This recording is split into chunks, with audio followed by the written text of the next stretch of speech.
It has been 6 months now since the devastating earthquake struck southern Haiti, and there is still so much that needs to be done in order to rebuild that nation. Photojournalist Emily Troutman just returned from Haiti. She is one of 5 UN citizen ambassadors and is a contributor to AOL. Thanks for coming on once again. And you've been down there for most of the last 6 months. I have, yeah.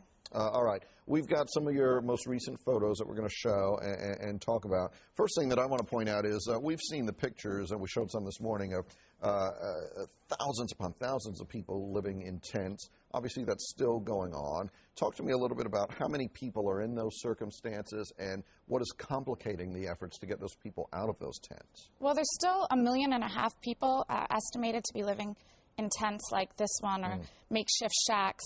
The United Nations did distribute about 700,000 tarps. Some of them are already falling apart. The tents that Americans donated, most of those have fallen apart because the weather, already now it's raining pretty much every day, so the weather's getting a lot more destructive. So the problem has been that the government of Haiti hasn't really designated any big plots of land to move people to. In addition, there's a problem even on a one-to-one level having someone rebuild their house, because sometimes people are renters, the land use isn't clear. There's a problem with paperwork, which was destroyed. Haiti lost 20% of its civil servants. So even just getting the bureaucracy around who does this house belong to has been incredibly complex. Is the conditions in Port-au-Prince and elsewhere that where the earthquake was particularly profound, in the streets, are conditions there any better than they were a few months ago? I would say since 6 months ago, yes. I mean, in the beginning, we saw people really under sheets and sleeping in the middle of the street, and that's, of course, not the case any longer.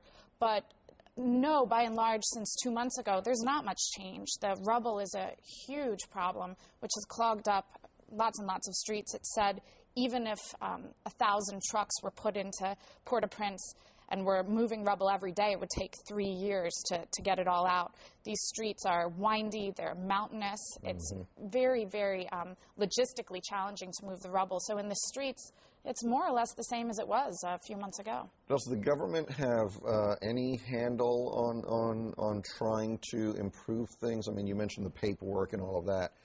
I understand that to some extent, but really the task has to be to get these people in some kind of housing somewhere, start to build housing and that type of thing. Does the government seem to be, to realize what's going on there? That's hard to say. I mean, I think so, yes. I think they certainly understand. You can't be in the city and not notice. President Preval has made his personal initiative to get people out of Champ Mars Plaza, which is, you can see it here, that's the main plaza, something like our National Mall right in front of the palace. That's been his big push because, of course, that's a high-profile location, 60,000 people there.